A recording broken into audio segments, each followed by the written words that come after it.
Hey people, Shinobi no Kami here. In this fanfic, due to a quirk of fate, Naruto passes the academy graduation exam on his first try. Because of this, his life takes an interesting turn before he joins Team 7 after Kakashi poaches him from his sensei. How will this affect the timeline? Before we begin, please like, share, and subscribe if you enjoy. Tell me your thoughts in the comments section.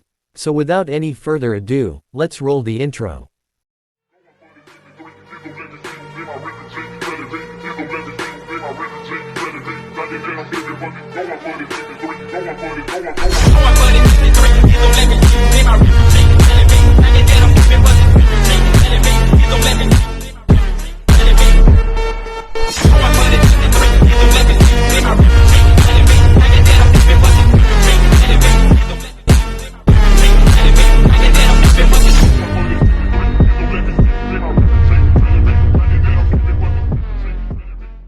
Chapter 26, Clash of the Anbu.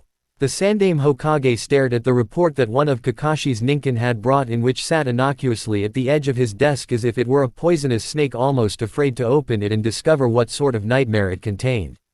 Reports were usually given at the end of a mission after everything was said and done and everyone had all gone home either happy or dead depending on the type of mission assigned. When they arrived in the middle of a mission, it meant that something had gone very seriously wrong and that someone needed to head out there post-haste to clean up the mess. He just knew that he really didn't want to find out what sort of mess Kakashi and his team could create in a week and a half though. What could go so wrong on a C-ranked mission that was basically little more than a glorified walk with a seaside vacation tacked onto the end of it that would result in a mid-mission report? The customer in question had been particularly trying, but not so much so that he'd be turned away for fear of his escort killing him before he reached his destination. Oh god, Sasuke hadn't snapped and killed the client, had he? Kakashi had been telling him that the boy had some anger issues, but he'd waved them off as not being too serious, as the boy had not been behaving overly aggressively. Knowing that he'd have to get it over with eventually and dreading what he would find, he carefully broke the seal on the scroll. After unfurling the scroll, he skimmed the document, stopped, and began to read it more thoroughly, hoping to all that was holy that he had misread what had been written while he'd been skimming the report. He hadn't. Naruto's curse had struck big time and the C rank had turned into an A rank, and then, when everyone had thought it was over, it had really hit the fan. There had been another incident with Naruto on the bridge, and there had been a large number of witnesses this time. Naruto's teammates were now aware of his status as the Kyuubi Jinchuriki. And, to make matters worse, Kakashi had a pair of high-risk prisoners he didn't know what to do with, since Naruto had grown rather attached to one of them, making executing them rather problematic for the man whom Naruto had yet to warm up to. Damn, he knew that he wouldn't have wanted to know. Things would have been a whole lot easier if it had just been one of the genin snapping and killing the client. He could have found a way to sweep that under the rug at least. It had happened often enough over the years. As for the prisoners that Kakashi had taken, he could deal with those. He would send a team of Anbu to retrieve Zabuza and his young accomplice. That would give him time to figure out what he was going to do with them, and how to explain to Naruto exactly why he had to do what he had done afterward. Danzo choked slightly on his morning tea as he read the report he'd picked up after a nice relaxing 3-day weekend at a bed and breakfast in a nearby town. Things had been going slowly lately, so he had rather foolishly thought that he could take the time off to relax and not bother focusing on work as he had done for the last several decades. He'd thought he'd set everything up so that it would go smoothly without him there to supervise every little detail for a few days, but he was wrong. This was what he got for trying to take a vacation once in the nearly 60 years that he'd been a shinobi. Gato was dead, and without him there to hire thugs to threaten a few families and break a few bones when bribes didn't work, a number of stalled investigations into his businesses were now rapidly progressing. Because of this, he could stand to lose millions in funding for Root. Not only had he heavily invested in Gato's corporations and the man's less than legal activities, but Gato had hired a number of his operatives for some of his more clandestine operations. Without Gato to head Gato Corp, the company was going to fall apart, especially after the results of the various investigations became public knowledge. Even if he managed to cash out all of his Gato Corp stock, the price had already fallen to a point where it would be at a loss on his initial investment following the news of Gato's demise. Adding to this little shitfest was the fact that a thorn in his side that he thought Gato would deal with, knowing the man's tendencies, was still alive. Momochi Zabuza had the potential to become the Mizukage should he finally manage to get his coup off the ground. Unlike most potential Mizukage candidates, the man was ruthless and capable, and while he was willing to sell himself to the highest bidder to get the funds he needed, he was a staunch patriot in his own way. What's worse, the man had his own sense of honor that would preclude him dealing with him, and the loyalty of his followers even though he had flat out told them that they were nothing more to him than tools to help him reach his ambition. All in all, Momochi Zabuza not a good candidate for the position in his opinion. Kurigakure needed a relatively weak Mizukage so they would not be a threat to Konoha, and that was most definitely not Zabuza. Another person that was rapidly becoming a thorn in his side was the Jinchuriki. It was because of the boy that the most major problem that had cropped up during his short vacation that he wished he was back on, if only because he didn't want to deal with this mess. He had known that boy would be trouble the instant he saw the drooling bundle of joy, who looked so much like his mother, who had been a headache and a half in his opinion. When he had seen him again with the boy who had taken him under his wing, he'd upwardly revised the amount of trouble the Jinchuriki would be. The reality however was turning out to be much worse. Rubbing his temples in order to ward off an impending headache, he called for several teams of root operatives whom he ordered to clear out all evidence of their dealings from Gato's holdings. He then called for a team which he then ordered to take out Zabuza before the man could escape and cause even more problems that he and Konoha didn't need. That team would of course be at a greater risk than the other one because they were going to be wearing the emblem of a foreign nation so that the Anbu team that the Hokage had sent out wouldn't be alerted to Root's continued existence. Over in Water Country, the government in Kurigakure had been in complete disarray since the Yondaime Mizukage Yagura had bit the big one a few months back, and the Sanbi escaped its seal, cutting a swath of destruction through the village on its way down to the sea. Considering the situation, it was completely understandable that the report regarding Zabuza's possible presence in Wave had gotten kicked around for a few weeks before it finally reached the Hunter Nin. After bouncing around several departments, the report finally reached the desk of a rather capable captain who had taken charge of the Hunter Nin until an acceptable candidate for the position of Gadaime Mizukage could be found. After finishing the paperwork he had in front of him, he opened and read the report, swore at its age, and assigned a reasonably skilled team to check out Wave and see if Zabuza's trail could be picked up there. Momochi Zabuza had been a thorn in his backside for far too long. It is extremely fortunate for Zabuza that the squad leader of the Anbu that the Hokage had sent, who was codenamed Tenzo, had been a friend of Kakashi's when the other man had been in Anbu. Tenzo had hurried his team up a bit because he had wanted to make certain that Kakashi was really alright, and that extra bit of speed had meant that the Hokage's Anbu had managed to reach Zabuza first rather than the Kiri Hunter Nin or Root. Tenzo, who had been chosen for this mission because his Mokutan abilities would make the prisoner transfer process easier, had hurried his team because he was concerned for his old friend since "I'm fine" could cover a wide range of conditions with Hitaki Kakashi, ranging from almost dead from blood loss and chakra exhaustion, to actually being fine, and his teammates had been willing to go along with this because they were somewhat fond of the former Anbu captain as well. Without any griping from any of the team who had all wanted to make sure that their senpai was well, they had made excellent time to the small port town in Wave. After checking in with Kakashi and catching up with him a bit, Tenzo had learned that the prisoners in question were at the town's medical clinic where they were being seen to by the town's only doctor, and being guarded by Uzumaki Naruto, who had grown attached to Zabuza's young accomplice Haku, whom he'd apparently met during the Chunin exams in Kiri. Leaving Kakashi's side, he and his team swiftly made their way to the clinic to relieve the conflicted young genin who might end up making a mistake that would follow him for the rest of his career of his burdensome duty. As he and his team were securing the two mist ninja for transport, two teams of Hunter Nin from Kiri showed up. After trading a few hand signs, both teams started fighting each other. Tenzo wasn't sure which side to join in this matter. While only one of the groups were a legitimate team of Hunter Nin from Kiri, the other group that was fighting was using language from Konoha and therefore could be on a clandestine mission he'd not been informed of. The fact that he hadn't been informed of a mission that could potentially affect his own by the Hokage, no matter how clandestine, positively smacked of it being illicit. At this point, either group would be needing the aid of himself and his teammates. Should he aid the group from Konoha whom he would have been told about if they had been on a legitimate mission, or should he aid the group from Kiri since he'd more than likely have to arrest the group from Konoha since it wasn't supposed to be here? Perhaps the best solution in this case would be to deal with all of them and sort them out afterward. Genji had been a hunter nin close to 20 years. Having been a ninja for so long, he had worked alongside Zabuza for far longer than he'd hunted Zabuza, and knew exactly how tough the guy actually was. When he had been ordered to try and track the man in Wave, he had been understandably nervous. It was his duty to bring his former comrade in however, and he was one of the best for the job to which he'd been assigned. When he and his team had arrived in Wave and learned that Zabuza was hanging around in the local hospital because he'd run afoul of a genin team from Konoha, he couldn't believe his luck.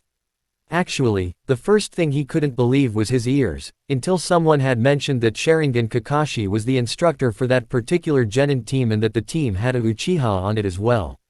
When the team arrived at the hospital to retrieve their quarry, they arrived only to discover that their luck had not held. When they had reached the hospital, there had been an Anbu team from Konoha there preparing Momochi Zabuza and his accomplice for transport. Not only that, but there was another hunter team that he would have to share the credit with should they manage to wrest Zabuza away from the Konoha team hanging around as well. He could have sworn that the captain had only sent one team out because the lead was so old though. Just who the heck are you? He signed to the apparent leader of the hunter team that was trying to impose Kiri's claim over Zabuza, and not getting results. The response he got back was a rather shaky "Hi, I sent to help." While the relative uncertainty of that response would be understandable if the hunter nin in question were civilian-born, the leader of the other team had prefaced his statement with a gesture he knew was a Konoha swear, as a friend of his had made it his duty to learn the swear signs of every country and had taught him a good number of them. The anger he'd been feeling when he'd realized that his team had arrived a little too late rose to murderous levels. The Konoha ninja he could ignore for the moment since they didn't need that sort of mess, and the Konoha guys had gotten Zabuza fair and square. The other group however, a bunch of fucking imposters had been standing there trying to take the kill they would have snatched from the Konoha ninja if they had dropped their guard for even 1 second. Hopping mad at the imposters, he signaled his men to attack the fake hunter nin. He was Root, and he served Danzo-sama as an extension of his will for the good of Konoha. That was all he needed to know about himself. He had no need of emotions, and therefore swallowed the slight uncertainty he'd felt when a team of genuine Kurigakure hunter nin had shown up before the target could be eliminated. Had it just been the Konoha team that he'd needed to fool, things would have been fine, but now, he was not the best choice for this job. While he could almost perfectly imitate a Kiri hunter nin in movements, tone of voice, and accent, there was one flaw in his training. He was not fluent in Kiri. Much to his dread, which he rather swiftly buried as soon as it had appeared, the leader of the real team of Kurigakure hunter nin signed something that looked like an interrogative. The two most likely choices considering the situation were, "Who are you?" and "Why are you here?" He hedged his bets and signed back with both his personal call sign and the answer as to why he would be here were he a real hunter nin from Kiri. He had apparently made a mistake however, because the next thing he knew, he and his team were in a fight for their lives against the Kiri hunter nin. A few minutes later, the Konoha Anbu joined the fray, and he didn't know exactly which side they were on since they seemed to be fighting just about everyone. After the initial amazement at the Anbu fight that had suddenly erupted wore off and common sense stepped in, Naruto quickly got Zabuza and Haku under cover. At that moment, he didn't need anyone to tell him that, to put it politely, the fecal matter had hit the ventilation device. There were 3 teams of Anbu duking it out in the middle of the street, and anywhere near the immediate vicinity of that fight was most definitely not a good place for injured people, or anyone else for that matter to be. Kunai were flying everywhere, as were fireballs, and water jutsu, and defensive earth walls, and trees for some strange reason. And, when he didn't think it could get any worse, the mist started up, obscuring the entire area and making it near impossible to see when to dodge. That didn't stop the fight however, as he could still hear the clang of steel, the roar of fire and water, and the rumble of earth being torn from its moorings. What the hell was that all about? He wondered as the battle began to move off into the distance. After several long moments of struggle, Tenzo finally managed to wrap one of the fake Kiri hunter nin securely in the branches of his Mokuden technique, and bury him in the ground until Only his head was showing. After the impostor was secure, he pulled off the man's mask. After studying the man's features, he realized that he didn't recognize him as a fellow Anbu or one of the rank and file, but noted that he resembled someone he had known during his days at the academy. There were several top-secret groups that were rumored to exist in Konoha, and it was possible that the man belonged to one of them.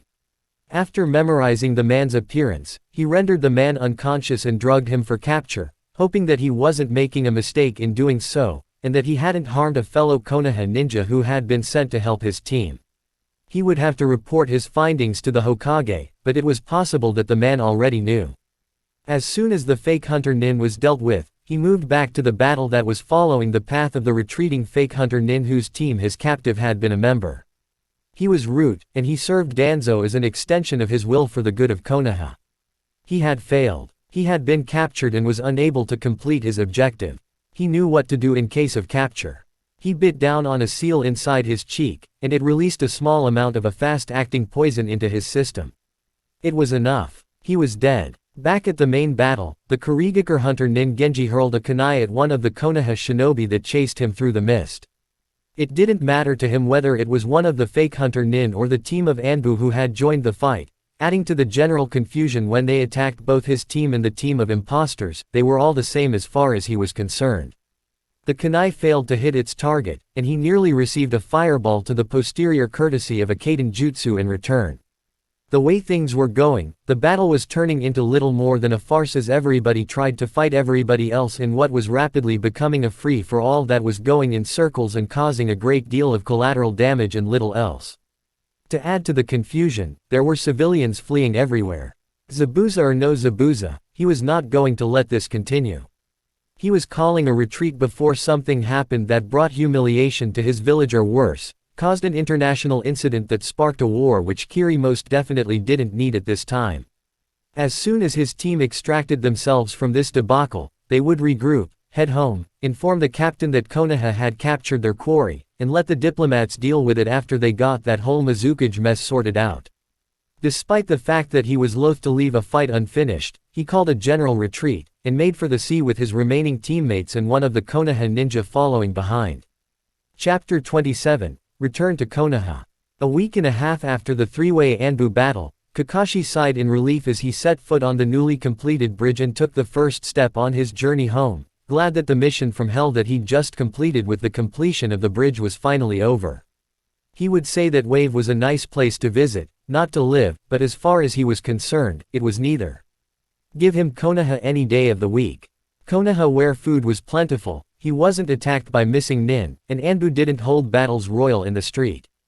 God, he'd even take the constant bickering of his students, which seemed to have cooled down a bit recently, overcoming back here. He'd even be willing to take 3 straight days of Metaguy doing nothing but pestering him about stupid challenges overcoming back here. Hell, he almost felt like kissing Metaguy the next time he saw him. Almost. Come to think of it, he'd rather go on a vacation to Iowa than come back here. In his cell in Konoha, Zabuza studied the chakra suppression seal that had been placed on him by the Anbu team that had transported him to Konoha, since it gave him something to do while he waited. He was in Anbu custody, and he knew that it was only a matter of time before he was interrogated.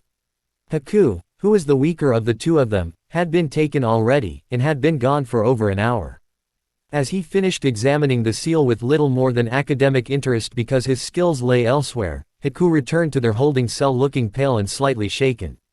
He quickly squashed his feeling of worry at the sight of this as well as the number of increasingly horrifying scenarios that had cropped up as he gazed upon his servant's pale and shaken countenance, which increased his own concerns for his own fate. Whatever they had done to the boy had to have been really bad for him to have reacted this way, and while he didn't want to know because it would only bring down his own morale, he knew that he needed to know in order to know what to expect for his own interrogation. "What did they do to you?" he asked. "They took me to see the Hokage." Haku replied quietly. "And?" he asked, wondering what the Hokage had done to the boy to make him this upset. "He offered me a plot of land and a list of available women." Haku replied, holding up the sheaf of papers that in his distracted state he previously hadn't noticed were in the boy's hand. "What did you say?" he asked, wondering if his tool, his weapon, his Haku had left him. I told him no, but he handed me the papers and told me to look them over and think about it. Haku replied. Looking at those papers that could even now become the cause of Haku's eventual betrayal and departure, he understood why Haku was upset. Haku had already thought about it. It may have been for only a second or two, but the fact that he had even paused to seriously consider the offer had been enough to upset the boy whose life had revolved entirely around him for so long. Back in Wave, Tazuna watched as Inari cried over the fact that his hero was leaving for Konoha. The boy had been good for Inari, had pulled him out of his shell, and started to turn him back to the somewhat happy boy he remembered from back before Gato had tried to destroy them. Naruto had been good for Wave as a whole as well. He had killed Gato, driven off his mercenaries, and given Inari and everyone else the courage to stand up and fight for what was theirs. Should Naruto return, there wasn't a home in the village that wouldn't open their doors to him despite the fact that he possessed an extremely dangerous unknown and unnatural power. The other ninja from Konoha however. Let's just say that the old-timers were strongly reminded of the reason why Wave had not given permission for another ninja village to form after Uzu fell and the former country of Whirlpool had reformed under a new name after being almost completely crushed. That reason could be summed up in only 2 words, and those words were, collateral and damage. There tended to be a lot of it when ninja were around. While only minimal and mostly cosmetic repair work had to be made to the bridge as a result of Naruto's rampage, an entire section of bridge had needed to be replaced thanks to the structural weakening and the internal damage caused by Kakashi's dogs burrowing into it. Then, on top of the damage to the bridge, there was the damage that had been caused to the town during the three-way Anbu free-for-all. Fortunately, this damage wasn't anywhere near as bad as it could have been, since the strange one with the red and blue cat mask had used a strange jutsu that was capable of creating habitable buildings that were up to code, and the team medic had tended to the injured civilians before they completely swamped Dr. Yoshida. And people wondered why insurance premiums in the countries that had ninja villages were sky high. As he watched Naruto and his team travel down the bridge he had decided to name after the boy who had defeated Gato and his minions and paved a way for a brighter future in Wave, and back toward Fire Country, he hoped that when he kept his promise to Inari and returned someday, he wouldn't bring anyone else with him. Things broke often enough around here without any outside interference, and they didn't need another bunch of ninja helping the process along. Home. Finally. Naruto muttered as he and the team took their first steps into Fire Country. And I thought my first C rank was bad. Why? Sakura asked. What happened on your first C rank? Satoshi gambled away all the travel funds, and I had to throw myself under a horse to get more money, he replied. I'd heard about the first C rank curse, but I didn't believe it until then. How do you get money by throwing yourself under a horse? Sasuke asked. You find the sort of drunk who thinks he can buy his way out of anything, and play dead while your teammates shake him for cash, he replied. But that's... Sakura started, staring at him both horrified and at a loss for words. Sasuke just gave him a dubious glance as if he wasn't sure he should believe him or not. Seems Shimura's still up to his old tricks. Kakashi said. Who's Shimura? Sakura asked. Naruto's former sensei. Kakashi replied. He's something of a con artist. A con artist? Sakura said, sounding stunned. His mother came from a family of tea country grifters. Kakashi said, sounding somewhat disapproving. She taught him a few tricks of the trade, some are useful for a shinobi career, and some most definitely are not. What the hell was Kakashi's problem? He couldn't still be sore about the way Tetsuo-sensei had weaseled a favor out of him, that was like ages ago. Tetsuo-sensei had told him the story last year, and it had been pretty damn funny. After that exchange on the border of Fire Country, the team continued on their way, and eventually reached Konoha where Naruto found his old team waiting for him. Tetsuo-sensei, he yelled as he raced up to his teacher and gave him one of the flying tackle hugs he was still famous for despite all efforts to curb this impulse. Shimura Tetsuo naturally went flying backward and hit the ground with Naruto on top of him squeezing the stuffing out of him. Suzume and Satoshi soon turned it into a group hug, which rapidly devolved into the bunch of them roughhousing in front of the village gates. Missed you too, kid, Tetsuo replied as he ruffled Naruto's hair when they had finished playing. Now what's this I hear about you taking out an A-ranked missing nin and the head of a multinational corporation? Kakashi growled as he watched Naruto and his former teammates get up from where they had piled on top of their former sensei and started play fighting. What a perfect way to end the trip from hell.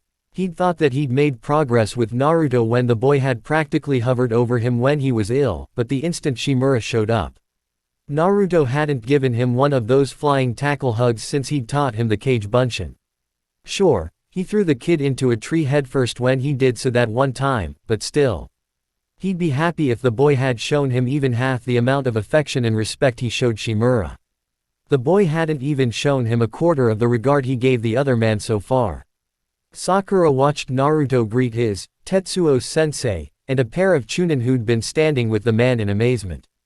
She had never seen him that happy, not even at the academy. The closest to being that happy she'd ever seen Naruto had been when he was with Yumino-sensei. Watching him now, it was almost as if she were looking at an entirely different person. Had being on this team really made him that miserable? Had she made him that miserable? The entire time he'd been with her, Sasuke-kun and Kakashi-sensei, he'd been unhappy, and suffering, and she had never once done anything to help.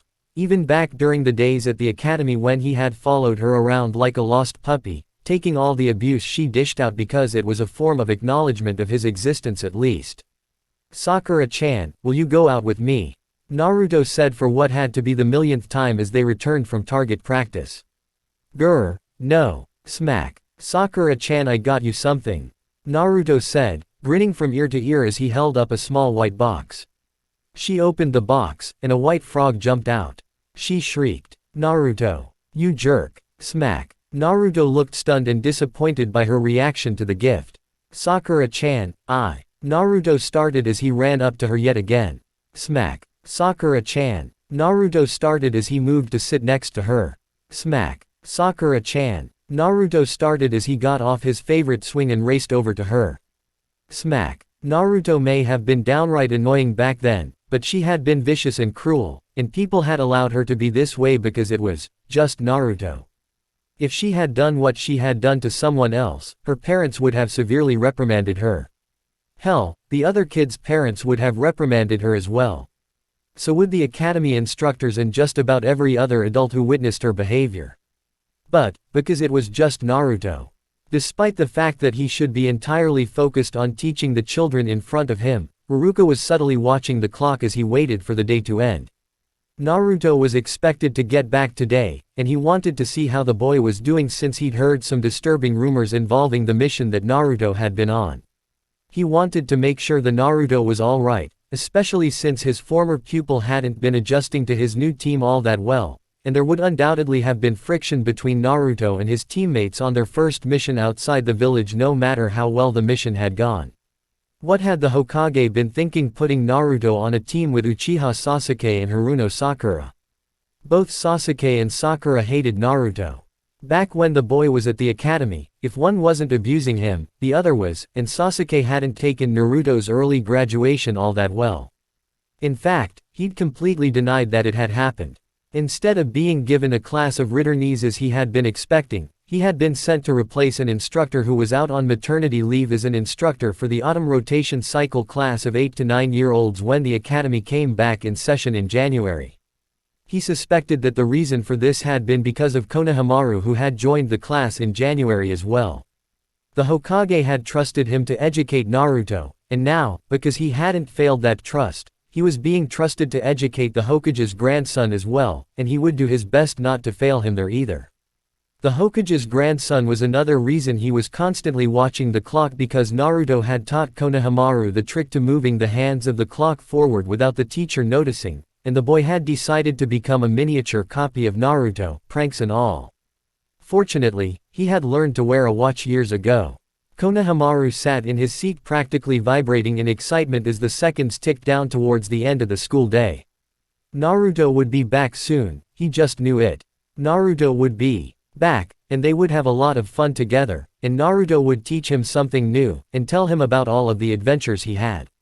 59 minutes and 37 seconds to go before he could get out of here and see if Naruto had returned. 36, 35, 34. The Hokage sighed when Team 7 left his office after making their report. Thanks to them, he would be forced to open negotiations with Kiri, which would be somewhat more difficult than usual since there was a vacancy where there should be a Mizukage, because he had 2 missing nin from Kiri that he didn't exactly know what to do with. The fact that he'd offered one of them the standard Kekkei Genkei bonus package could raise issues considering the fact that Zabuza's follower wasn't officially a ninja and could technically still be considered a citizen of Water Country since he hadn't officially renounced that right. Then, there was that free-for-all in wave that he was certain was entirely Danzo's fault, as it had been his ninjas who had started the whole fracas when they pretended to be a team of hunter nin from Kiri piled on top of what was already a touchy situation. Either one of these issues would be a headache to deal with, both of them combined made the situation a migraine of epic proportions. Why was it that whenever Naruto got within a mile of a citizen from Kurigakure, he was stuck dealing with some sort of diplomatic incident? Chapter 28, Suna Arrivals. Sakura panted as she dodged Kamizuki Suzume's blow. The spar, as always, was far more intense than any of the workouts she had gotten during her regular training. In addition to her daily training with Team 7, and the D-rank missions she was now grateful for after having experienced a C rank and seeing how badly missions could go wrong once one left Konoha's gates, she trained with Suzume 3 afternoons a week when the other girl wasn't on missions. Naruto had introduced them to each other shortly after she had asked him what she would need to do in order to prepare for the Chunin exams when they returned to Konoha back in April, several weeks after she had come to the epiphany that her life, whichever course it ended up taking, could only begin after she passed the Chunin exams. She remembered the look on Naruto's face when he'd asked her if she was serious. That look of shock and incredulity that had crossed the boy's face had hurt. Had she really acted as if she hadn't taken being a ninja seriously so much that when she finally wanted to do something above and beyond what she had been doing she was met with surprise and disbelief? Sure, she had spent an inordinate amount of time on the pursuit of her future husband, but she had still studied and trained. Apparently not enough however, as the mission in Wave and her training with Naruto's former teammate clearly illustrated. But, she had trained nonetheless. Eventually, after taking several blows her training session with Suzume ended, and both girls parted ways.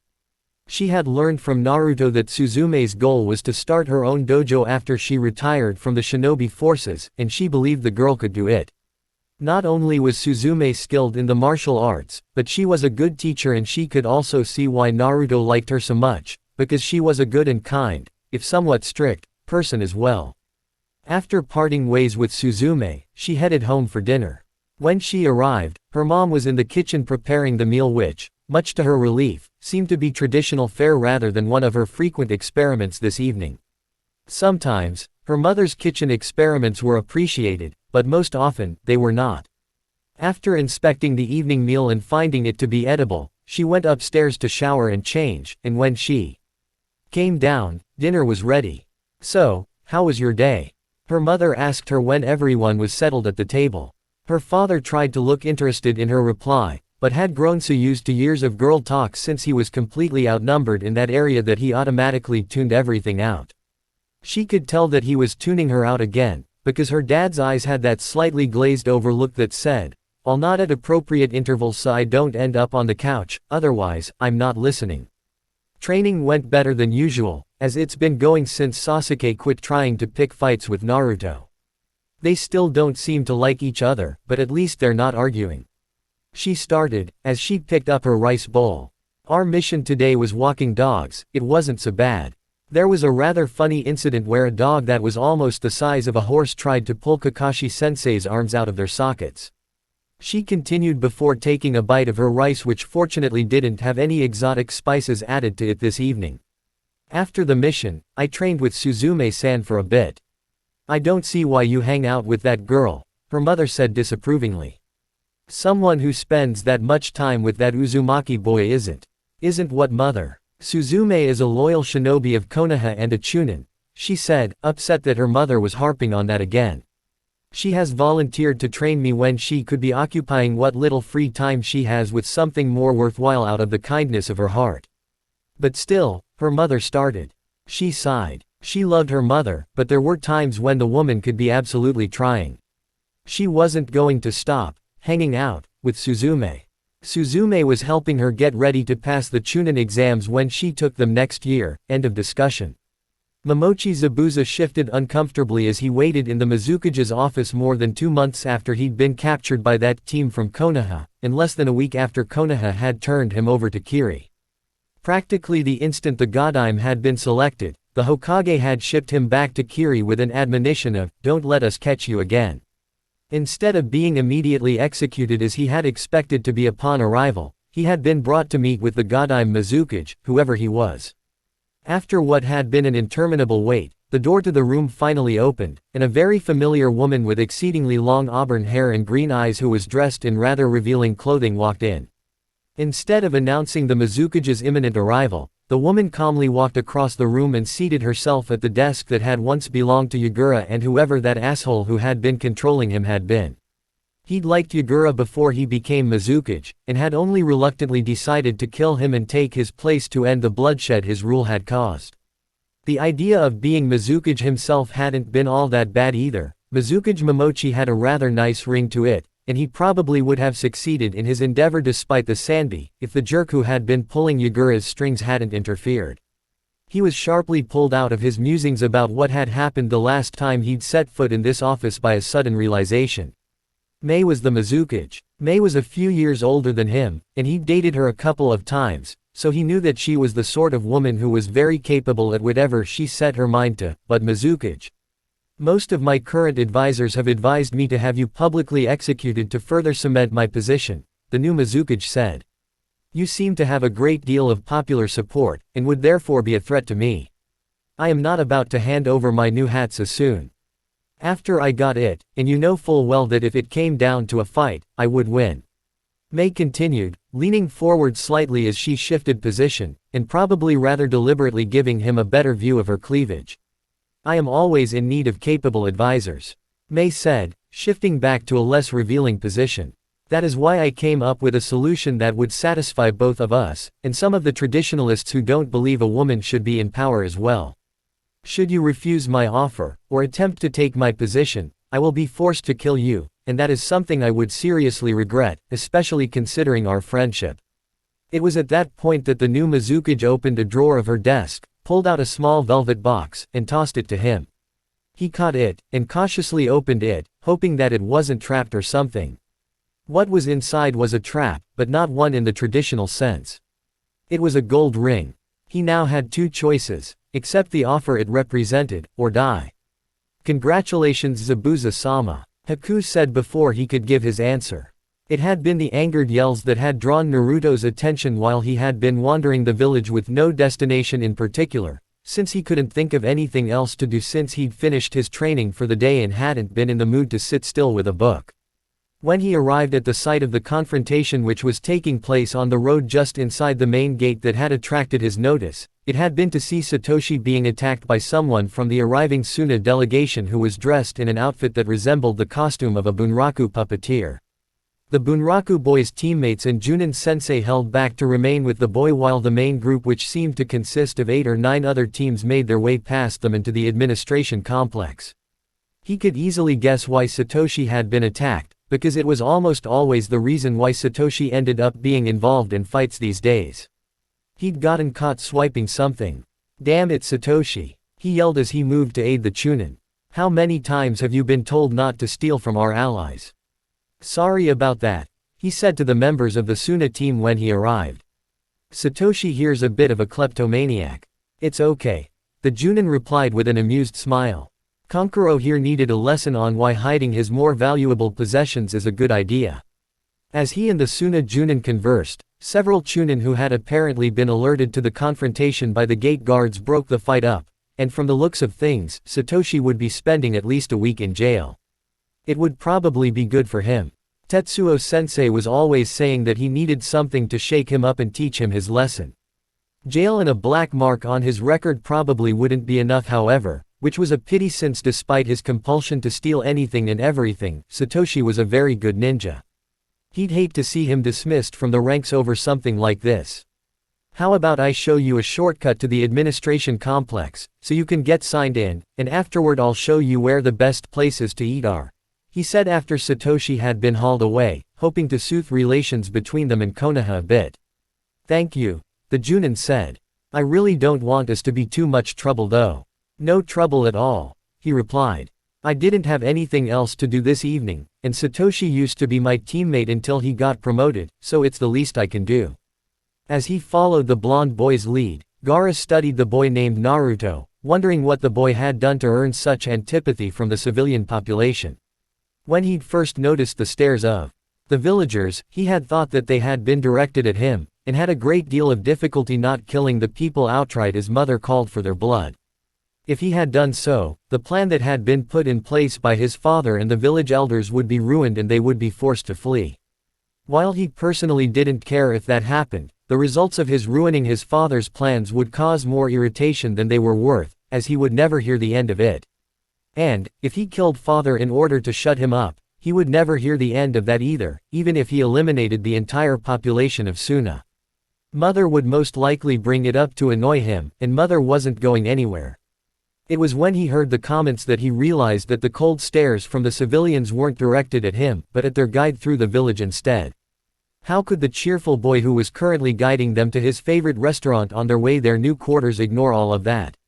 How could he go day to day listening to that, and not want to kill the people around him? He wanted to kill them after less than 5 minutes. Heck, he'd wanted to kill them after less than 5 seconds.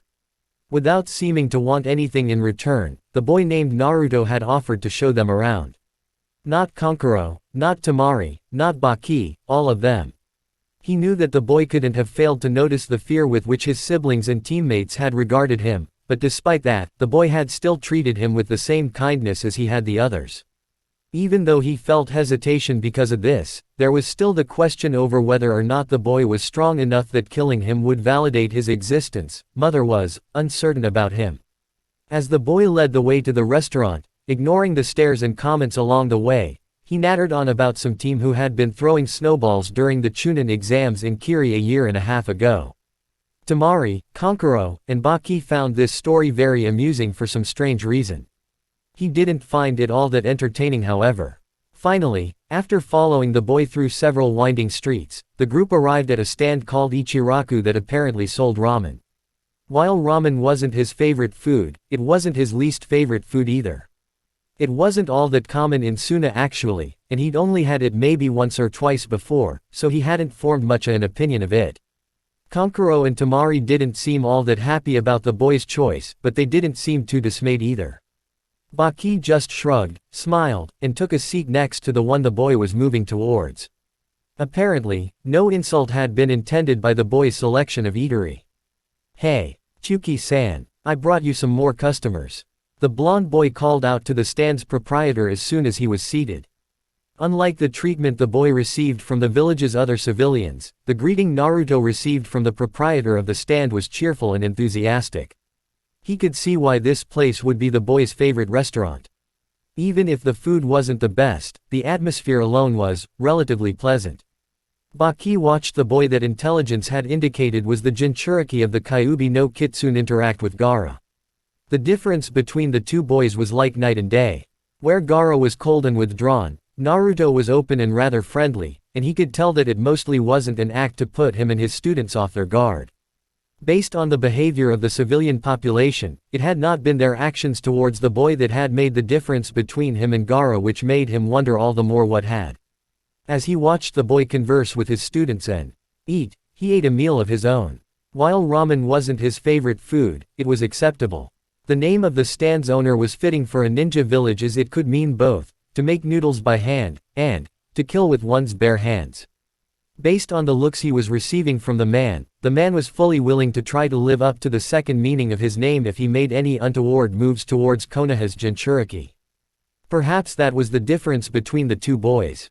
The few people who actually cared for the Kyuubi's Jinchuriki had gotten to him in time. Chapter 29, Mizukage Marriage.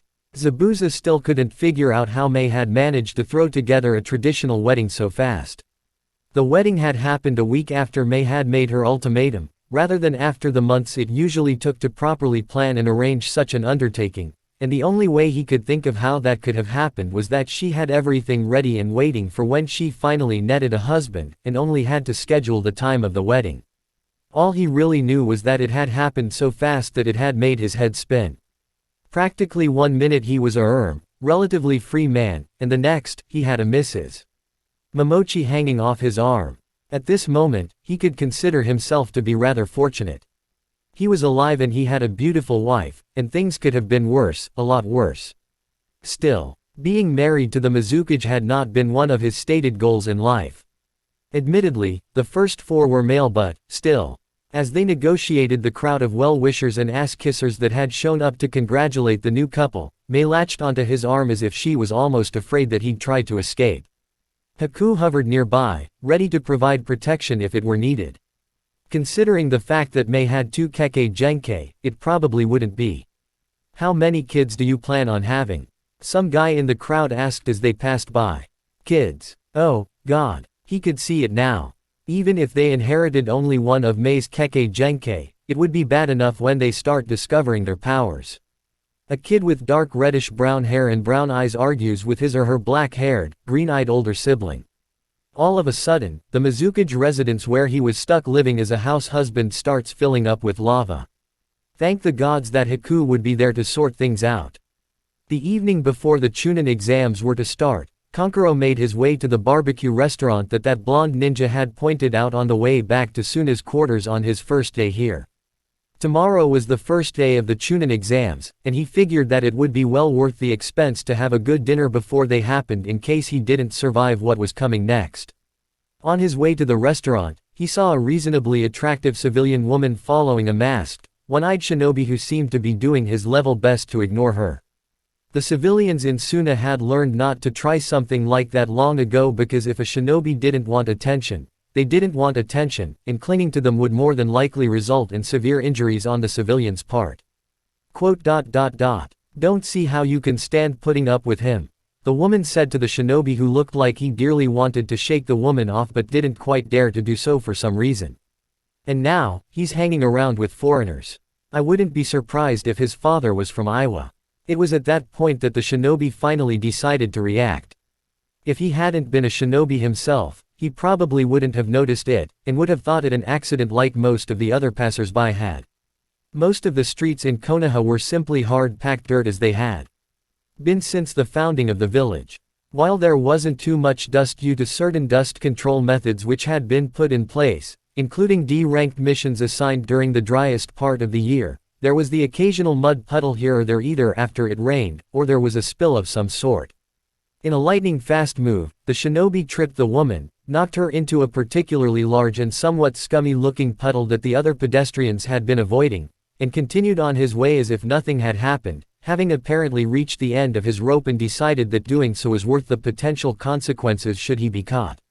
As he continued on his way to the restaurant, chuckling over the stupidity of the woman who had apparently insulted a friend of the shinobi, several people moved to help the woman who was shrieking as if someone had just tried to murder her. The place he was going to was owned by one of the local ninja clans, and it was totally awesome. He'd been there once before, and he could completely understand how the Akamichi got so fat. Tamari sighed as she walked through the park that had supposedly been built shortly after the founding of the village in a joint effort between the Shodai Hokage and the head of the Uchiha clan, which had been pointed out to her by the blonde Konoha genin on the way to register for the exams which would be starting the next day. There were trees and flowers everywhere she cared to look as she wandered the main path. Both were a rather rare sight back in Suna since only the hardiest of plants grew in the deep desert where her home was located. Briefly pausing in her tracks, she bent over to smell one of the roses that grew on the well-tended bushes that lined the cobblestone path. It was a real pity that this would all be gone soon. Both her village and Otogakure would be razing the village to the ground in a little over a month if things went according to plan. A park like this, no matter how nice, would not survive the coming battle. Gaara felt slightly apprehensive about going to the ramen stand while the boy named Naruto wasn't there.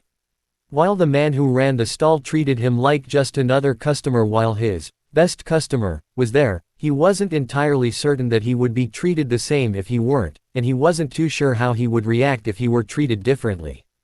The man who had run the ramen stand had been one of the few people in his life to actually be nice to him, and expect little to nothing in return. When he reached Ichiraku Ramen, he took an available seat next to a black-haired shinobi and waited. The owner noticed him after a few seconds. "Welcome." the man said warmly, giving him a genuine smile as he did so. Despite the fact that Naruto wasn't here to protect him or whatever, the man wasn't trembling, and there wasn't any fear in his eyes. The man actually seemed to appreciate his presence. Relieved that this was so, he made his order, which the man promptly began to prepare. That settled it. When the time for the invasion came, he was going to have this man kidnapped and brought to Suna. Preparing for the upcoming Chunin exams, which Kakashi had only just informed him that he'd signed the team up for that afternoon, Naruto carefully inspected his equipment, discarding anything that was irreparable. He would buy replacements for everything he discarded at the local supply store once he was done. If the exams followed the same format they had in Kiri, there would be a test of information gathering skills followed by a test of team survival skills. He and his equipment would both need to be in top form during the second portion of the exams. Fortunately here, things would go differently since he held the home ground advantage. He knew the forests surrounding the village like the back of his hand from all of the time he spent playing in them. He knew just about every rock, tree, and hunting trap for miles around in any direction. He would be able to tell if anything was off long before he reached any traps or ambushes, and react accordingly. This time, he would pass. This time, nobody on his team would be injured. This time, none of his comrades would die. Once he finished examining and sorting his supplies, he started sharpening his shuriken and kunai. Sakura went to inform Suzume that they wouldn't be meeting the next day because she had been entered into the Chunin exams. She had almost forgotten to do so in her excitement, and it was only when she had been mentally going over her taijutsu skills that she'd realized that she had a training session scheduled with Suzume tomorrow. This was 6 months earlier than she had expected to be entered, but she would be ready, she had to be. 3 months ago, she would have been uncertain about this, and spent the entire night worrying over whether she should take the exams or not, and she would have decided to take them in the end because Sasuke would be taking them, and she didn't want Sasuke to leave her behind. Now, she was going to take the exams, because they were the next step towards her future goal, and she would pass on her own merits, and for her own reasons. While she didn't want Sasuke to leave her behind, that wouldn't be the only reason she would be taking the exams. The Chunin exams were the first major step on the road to her future, and she would need to pass them to find where that road would lead. As he got some last-minute training in, Sasuke pummeled the training post in front of him with his fists, imagining that it was that man. He would be taking the Chunin exams tomorrow, and he needed to be in top form. Kakashi had sprung their entry into the Chunin exams on them as a surprise only that afternoon when he'd turned them loose from the day's training. If he'd informed them, say, whenever it was that he'd entered them, he would have had more time to train and prepare. As it was, he was stuck getting in a great deal of last-minute training, and hoping that he wouldn't be too exhausted tomorrow morning when they went to take the first test. That boy had told him to expect something along the lines of an information-gathering exercise which would be followed by a survival test of some sort that included combat. In order to prepare for the coming ordeal, he would train for a few more hours, and then he would gather any equipment he thought necessary for the exams. As the moon rose higher in the sky, causing the barred windows to cast bands of shadow, Satoshi lay back on the bunk in his cell. The last 6 days had been boring as hell. He would be getting out tomorrow, but not in time for the exams, so he wouldn't be playing Genin Plant as he had been assigned to be before he'd gotten arrested. He wondered if Naruto was entered into this one, as he hadn't said a word about it when he dropped by to visit. He was pretty sure that he would have said something before now if he were entered, but, then again, Naruto hadn't visited him since his first day here because he wanted him to learn his lesson. He honestly couldn't believe that he'd got caught stealing from a measly genin. Just for that, he was going to rob Bunraku Boy and his teammates blind before they went home. Tetsuo smiled as he played with his daughter who was crawling around, and making a mess out of a pile of blocks. Tomorrow, Naruto would be taking the Chunin exams, and he wouldn't be able to be there for him, because Hatake Kakashi was his sensei on paper. He could still wish him luck and cheer him on, however, and he would be doing just that. Satoshi would be getting out of jail tomorrow afternoon as well. He sometimes wondered where he went wrong with the boy, and then he remembered that it wasn't him. His wife was a bit like Satoshi, but had sworn to quit stealing if he quit conning people. So far, they both had technically kept their word. The beloved missus for whom he'd happily sacrifice anything and everything had caught his attention when she had lifted his wallet, and he had gotten hers when he conned her out of the 25,000 ryo she had stolen from him. It had been love at first sight. He'd known it when he'd taken back merely what she'd stolen from him and nothing more. If she'd just been a job to him, he would have gotten more than that piddling sum. The Hokage held the unopened letter he'd just received from the Mizukage, almost dreading what would be inside. Considering the way his luck had been going in regards to Kurigakure lately, there was a good chance that it would be another mess that would need to be sorted out. Just what he needed when he was already busy dealing with the Chunin exams. Eventually, after a great deal of deliberation, he decided to open the letter and get it over with the way one would finally rip off a band-aid. The sooner he read it, the sooner he could deal with whatever it was that needed to be dealt with. Anticipating the worst, he broke the seal and opened the scroll. Here goes nothing. All that worry over nothing. It was just a letter apologizing to him for not inviting him to the wedding between the new Mizukage and one Momochi Zabuza. Well, that was unexpected. After getting home and feeding his dogs, Kakashi ate his own meal in silence. Today had been a rather trying day, and tomorrow would be nerve-wracking. He had entered his team into the Chunin exams much the way Minato-sensei had entered him in his first team shortly after they'd graduated, so they could see exactly what they were up against and become determined to do better next time. It was best to set them up for failure now, so they would know what they needed in order to succeed later. Unlike him himself when he had been first sent to the exams, his team most likely wouldn't make it through, as they were barely willing to work with each other, and several larger, stronger, older, and more unified teams had been entered from Konoha alone. Right now, they were marginally better than they had been before the C rank from hell, but it didn't seem to be enough. He would be there for them though, and he would wish them luck even though luck wouldn't be enough in this case. In the Mizukage Tower in Kiri, Haku stood guard outside the door to the Mizukage's bedroom. He was going to make sure that nobody would intrude on this most important of nights. Back in the village he'd lived near when he was little, it had been something of a tradition to make a lot of noise outside of the home of a newlywed couple on their wedding night. He had a feeling that Zabuza-sama wouldn't appreciate that though, and therefore had kept any local well-wishers away accordingly. As he began to drift off, there was a loud yell that pulled him out of his half-awake state. Before he could even think, he raced into the room from which the yell came only to find that Zabuza-sama and the new Mizukage were in a tangle of limbs and covers on the bed, and that there were no signs of intruders or a fight. Haku, Zabuza said, sounding somewhat irritated. Yes, he asked. Get out. Blushing so badly that his normally exceedingly pale face probably looked like a tomato, he complied with his master's orders. Chapter 30, Kabuto the Show-Off. Inuzuka Kiba swallowed his nervousness as he entered the room in which the first stage of the Chunin exams was to take place. There had been some sort of logjam in the corridor on the second floor due to some sort of commotion that had been caused by a few Chunin hopefuls, but that hadn't been much of a problem for his team since Hinata had helped them negotiate it with little difficulty. The room in which the test was to take place was one of the classrooms at the academy. It had a somewhat different layout than the classroom he'd been assigned to when he attended the academy however, as instead of the tiered seating he'd grown used to over the years he'd spent as a student, all of the desks were on one level. Adding to the somewhat foreign atmosphere was the fact that the room was completely packed with teenagers, all of whom looked older than him and his team. They were clustered in small groups and lounging around on the desks, chairs, and floor, and they looked to be from just about everywhere Kiri, Suna, you name it. While a large number of them were just silently waiting for what was to come, most were carrying on hushed conversations both spoken and in sign. Just being here just about put him into sensory overload thanks to all of the unfamiliar sights, sounds, and smells. Fortunately, he had his teammates to ground him. The Ino Shikacho team showed up a couple minutes after his team's arrival.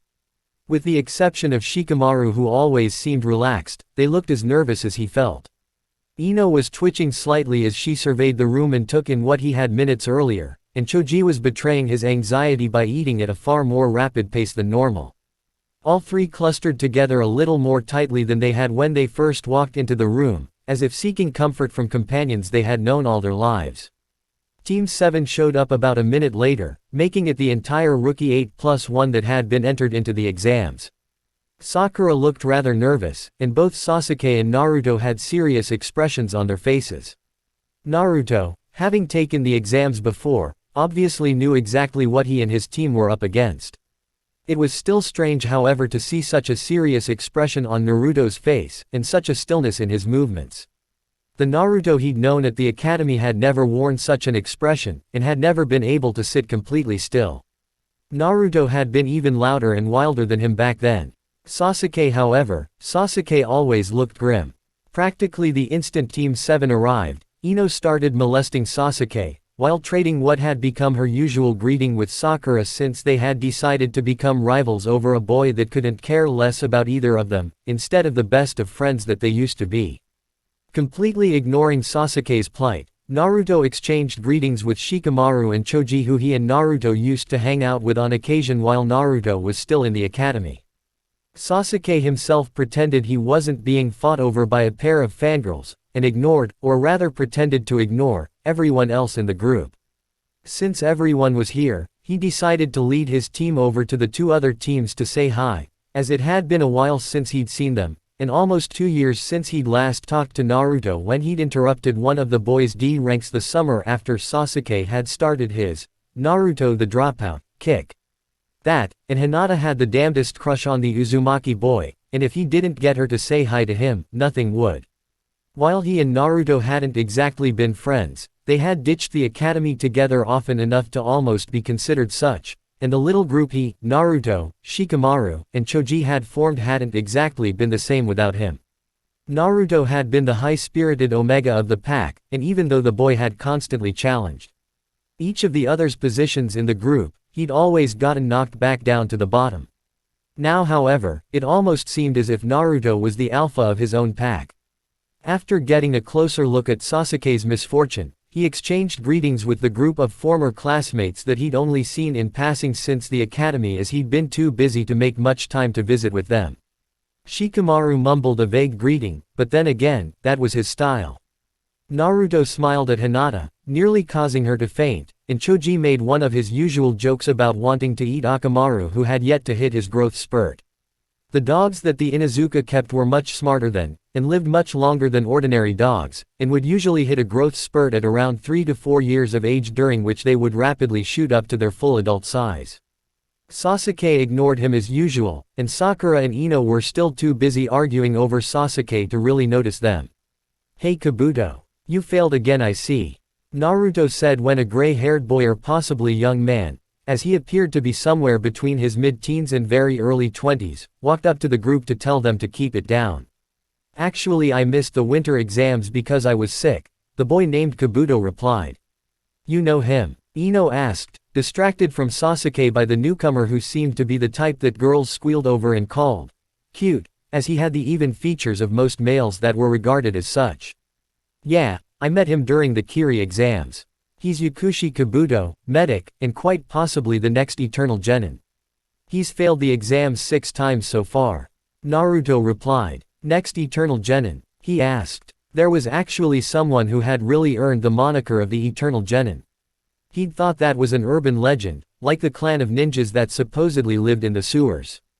"Yeah, the Eternal Genin's this really neat old guy who's been a genin since the days of the Nadaime," Naruto replied, and what's more, he could tell that the other boy was actually telling the truth, or had gotten way better at lying over the past 2.5 years. "I went on a mission with him once last year. He's a really good cook, and he tells the best stories," Naruto continued, looking slightly nostalgic. Most of the others in the group stared at Naruto in disbelief, as if they thought the more experienced genin was having them on. He almost thought that as well. It was just the sort of thing that an older genin would pull on the rookies. "Hey, you still got those cards you showed my team back in Kiri?" Naruto asked Kabuto. "Yes," the boy named Kabuto said, deflating slightly. It looked like Kabuto had wanted to show off for the newbies, and Naruto had just ruined the surprise. "Got one on Maruboshi Kosuke?" Naruto asked, grinning evilly. "Yes," the Kabuto boy said reluctantly as he pulled out a deck of orange cards with the kanji for Shinobi written on the backs in black, and grabbed one from somewhere near the bottom. Kabuto then flipped the card over to reveal a blank white face which changed to show information after he'd spun it around under his middle finger for a while. On the card, the picture of a man who looked to be around the same age as the Sandame, maybe even older, was revealed. There was a listing of the number of missions the man had taken, which included over 2,500 D ranks alone. Next to that was a grid that showed his skill set, which was amazingly powerful, if he was reading the chart right. There were 3 other, much smaller pictures on the card, one of a boy, one of a girl, and one of a man with an old-fashioned haircut who looked to be wearing one of the early Junin uniforms. Maruboshi Kosuke, the boy named Kabuto said, voluntarily remained a genin for over 5 decades, after making a stupid mistake during the Chunin exams, and getting his 2 teammates killed. Kabuto gave Naruto a significant glance after this statement, and got a cold glare from Naruto in return. There was apparently some history behind this, and he could tell that it wasn't good. It probably had something to do with the fact that Naruto had failed the exams during his first try a year and a half ago. There had been a large number of rumors about that floating around, and he hadn't been sure what to believe back then, or even now. After Kabuto had placed Maruboshi Kosuke's card back in the deck, Sasuke requested information on someone named Rock Lee, and someone named Gaara. Kabuto obligingly pulled the requisite cards from the deck, apparently still hoping to impress the rookie genin despite Naruto ruining the show, as Naruto muttered, when he run into Gaara. Apparently, Naruto already knew one of the people that Sasuke was asking about. Amazing, Kabuto said after he'd pulled up the requested information on Gaara after a short lecture on some boy who had been in the spring cycle class and graduated 6 months before them. A genin, and he's already been on a B-rank mission. I got one of those on my record, Naruto said, not sounding too impressed. I caught some dumb-ass Chunin who was trying to steal from the Hokage.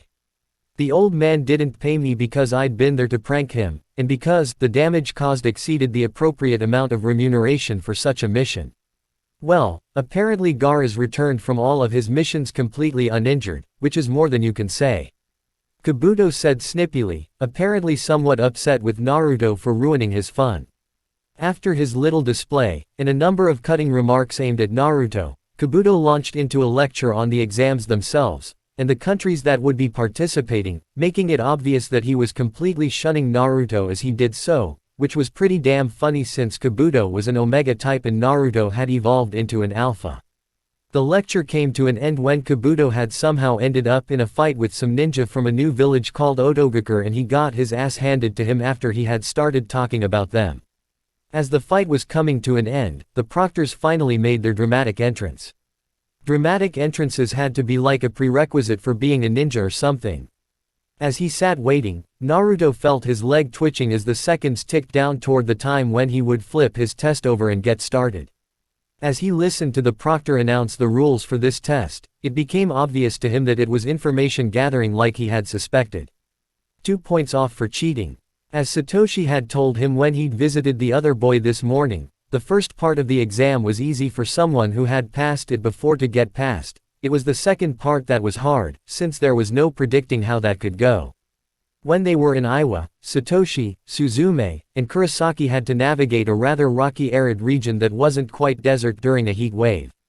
Their objective had been to find the other half of some object they had been given, which had been hidden within a set area before another team could get their hands on it, and make their way to a rendezvous point within 3 days. While the second part of the exams usually followed along the simple lines of survival in wilderness while grabbing the counterpart to what you were given before someone else got it, or outright grabbing it from someone else who it was given to at the start, the real danger of that portion of the exam wasn't the unfamiliar terrain, it was the other teams. While he had the home ground advantage here unless they were forced to enter one of the closed-off areas that had been inaccessible even to him throughout his childhood, his team would be perfectly fine on the unfamiliar terrain aspect. It would be the other teams he would constantly have to worry about until that portion of the exams came to an end. While the genin from Konoha wouldn't kill their own, those from other countries probably wouldn't hesitate to kill them. And if even one member of their team was unable to continue due to injury, all 3 of them would fail the second portion of the exams. Eventually, the time to turn the test papers over and get a start on the first phase of the exams finally came. After he turned his over, he looked over the questions to see if there were any he could answer before resorting to cheating, since he didn't have that bit fully planned out, and he thought setting off an explosive tag and copying off the person next to him while everyone was distracted would get him thrown out, no matter how innovative it was. Crap. The problems were beyond tough. While he could probably figure out the code, the rest was beyond him. This stuff was high chunin, about to become junin crap. It looked like he was going to have to catch someone cheating and do what they did if it were a copyable method. He wouldn't be able to do this more than once or twice however, and he'd have to shift methods every time, because if he caught them cheating, then it was certain that the supervising chunin would as well. As he worked out his plan, he heard a small noise coming from the person seated next to him. He turned, and noted to his surprise that it was Hinata. He was so used to the girl these days that he barely registered her presence unless she deliberately did something to gain his attention, which she almost never did. He knew that the girl had a crush on him since she constantly stalked him, hanging around at the edges of his peripheral vision, but, thanks to Suzume who had experience in that area, he knew better than to approach her about it. He wasn't too bothered by her presence since she was nice enough, and he thought she would be a good friend if she got over her shyness, but he still didn't approach her. With Hinata, it was like Suzume said, it was like hand taming a small bird. You don't try to force the issue as that would cause the bird to fly away, you wait for the bird to come to you. If you'd like to copy off my test, the girl started shyly, almost as if she were afraid to speak as she offered her test to him. Thanks. He signed in reply, as he quickly looked over her test and copied down the answer to only one of the two problems that she'd filled out already. There, that was one problem out of the way. Kabuto growled as his gaze landed on Naruto while he was looking around the room pretending to be trying to cheat. The only bit of enjoyment he got out of these crappy exams was showing off for the newbies, and Naruto had to go and ruin it for him. If Naruto hadn't been there, he was certain that the newbies would have been properly amazed and intimidated by his display, especially with that little show he'd arranged with the team from Odo. In Konoha, he was merely a genin, and not regarded as an example of a very good one at that, despite his status as a medic, and naturally had to take the exams in order to attain a promotion since field promotions were very seldom handed out during peacetime.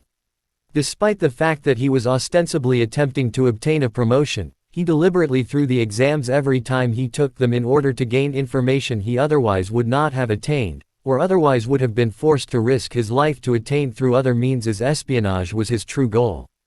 Thanks to the exams, he knew the layouts of each of the hidden villages of the 5 elemental nations, and a great deal of information on the capabilities of hundreds of genin and dozens of chunin.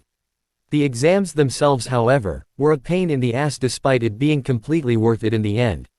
In Otogakure, he was a Tokubetsu Junin, and had gotten the rank the old-fashioned way, through the betrayal of his village. His true level of knowledge in the medical field was second only to perhaps Orochimaru or Tsunade, and in Odo, he got to show it off. There, he had assisted Orochimaru on a number of experimental procedures, and performed a few experiments himself. As a scientist, his hands itched to study a number of the people in the room, especially the two Jinchuriki and Uchiha Sasuke who had apparently finally awakened his Sharingan. Realizing that he'd been gazing at the blonde menace while he'd been lost in his musings on the exams, he turned his gaze away from Naruto, and flicked it around the room in a logical search pattern. There. He'd found the plant. Time to start cheating. On the day I finally get Naruto onto my exam table, I'm going to forget the anesthetic, he thought as he started copying off the chunin who had been planted in the crowd.